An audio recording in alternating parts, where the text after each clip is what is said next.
Start of the game, not really happy at all. I thought we'd come out a little flat. Didn't play real physical. I didn't think to start the game as well. But I think after time, after a little bit of a chewing on the sideline and getting after them a little bit and getting them focused and locked back in, I thought our kids performed pretty well.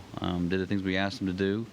I thought they played hard, and I thought they really finished the game. And it was good to see some young guys get in the game as well and play hard and play physical and do the things we've asked them to do. So for the most part, I thought we played well. I still think a few too many missed tackles on defense. Offensively, still a few missed blocks here, and it was not guys not blocked on the edge. And even with my tight end just not being real physical throughout the course of the game, I need to do that more often. But overall, I thought we played better. I thought our kids got better. You can see they were using their techniques and fundamentals that we've been preaching all week, and did the thing we asked them to do. And they did a good job of winning this ball game. You can, and I think the biggest thing you gain is just how'd your kids perform. I mean, did they get lazy on the field? Did they use their proper techniques and fundamentals?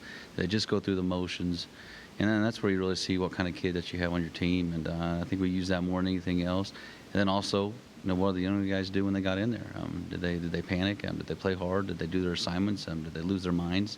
Did they do the things we asked them to do? And so I think you can take a lot, away from the game like that, just because your stars didn't play a lot, but they played a half and then one series. But after that, as the young guys, but you do see you see what kind of kids that you have. I mean, are they totally locked in? Are they focused? Are they mature enough, to get the job done and do the things they need to do to win this ball game? And I thought they did that for the most part, except for probably the first drive of the game. It was, Dandre's been here a while, and this year's really kind of been his. We knew he was always talented. He has a lot of speed. He's quick. Can make guys miss. In space. And he can score any time as well, which is the speed that he has. And it was good to see him, have a good game because we've been looking for that Dandre Reed for a long time, and we know it's in there. And it's just him getting the job done, and he stepped up this week when we needed him to, and he did a great job with it. And hopefully that continues into this week. And we still need to find ways to get him the ball because when it's in his hands, he's very dangerous. It is, there's been a lot of things that have been broken over the years. Like most points in school history. Number of first downs in the game. Harley's, and then Beeb's got some punt stuff, and Dante has a whole bunch of them, and Jacob Azerbi, in the years past. But it still goes down. It's a team effort. You can't do it without these guys that are around you. If we didn't have the guys, around you, then those things wouldn't happen. And a lot of it is individual effort as well. But you still got to have your quarterback to get that record. You still got to have no line that protects your quarterback. You still got to be able to run your route properly and catch the ball. So a lot goes into it. But I'm proud of all those guys that break records. That's kind of leaving your legacy behind it and what you've done here in the program. And I hope all our guys see that. I wish there was records for O linemen and D linemen and things like that. But they don't get a lot of records. So it's the skill guys that get all the records. But sometimes those guys don't get the credit. Where credit is due because they really put a lot into what we're doing offensively or defensively, and they're the really ones that make things happen. So I wish those records were for them too, but there's always individual when it goes in the record books. And yet they don't harm it? Just kind of playing it by ear right now and then kind of where it's at.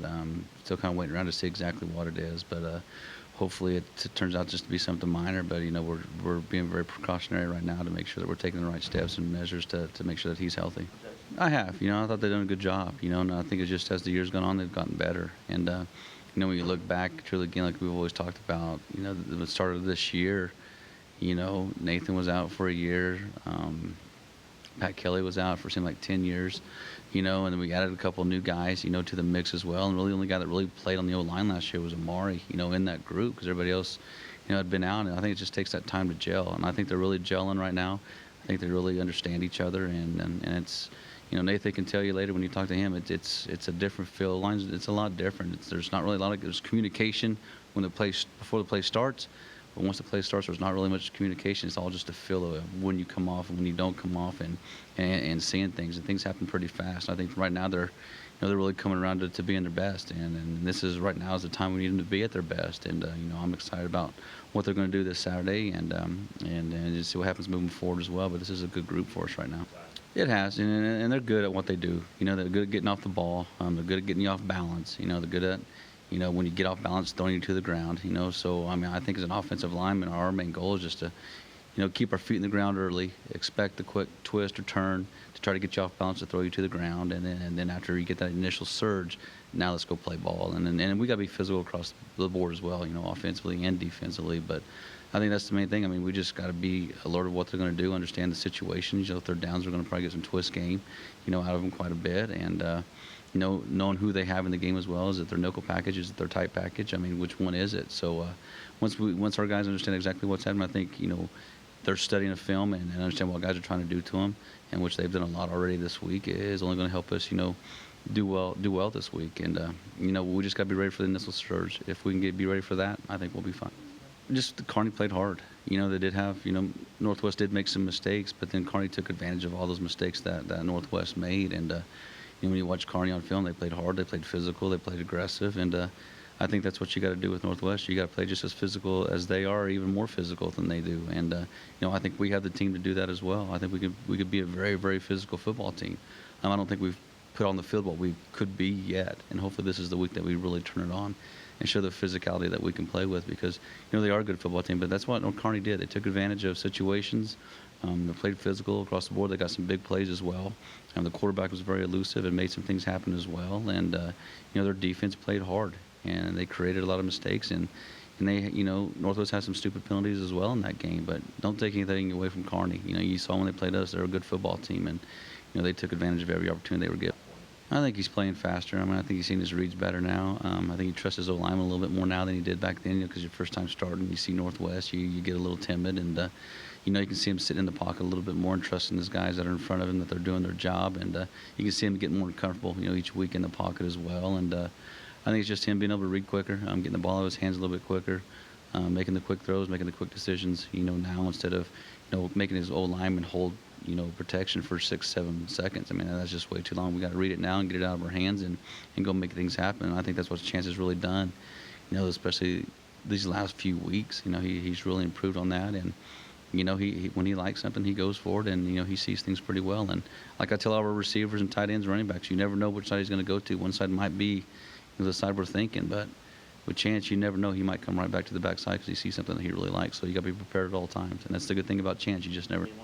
We have to. And watching film and looking at the things that they're doing, there's room to run. It's just one of their D linemen always makes somebody, fall off the block, or, he rips off of it and makes the tackle. And, we just got to be solid in our blocking game and be physical up front and get some movement and give the backs just a little bit of room to run through. And, I think there is, some places in there that we can attack them. But, like I always says, I think you have to be able to establish a run game to have a great offense. And, that's something, excuse me, that we have to do this week.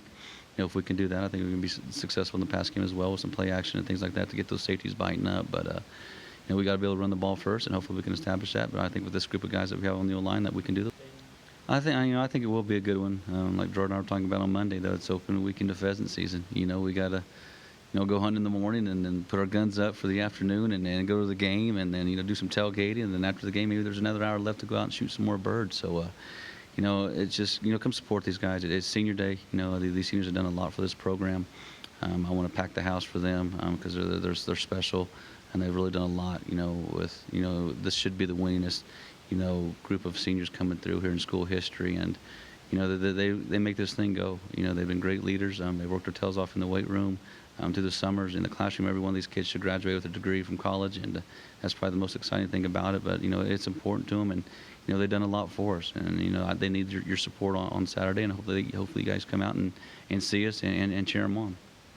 UND losing probably had a lot to do with it, and we just got to take care of business. I think if we take care of business and do what we're supposed to do, there's a plan in place. God has a plan for everything. If it is getting into the playoffs, then it's in the playoffs. If it's not, it's not. But all we got to worry about is taking care of ourselves. And we have to go out and win this game this week, and we got to go win the next week. And if we don't win this week, it's going to be a bowl game for sure, I would think. I don't think there's any way we get in the playoffs. So we got to take care of business this week. It's a playoff game, and you have to win it, and not just by 1 or 2 points. We got to go out and make a statement this week that we deserve to be in the playoffs. So. I think these guys can do it. I mean, it's a good group. They work hard. They're competitive, and it's how bad they want it. And we'll see this.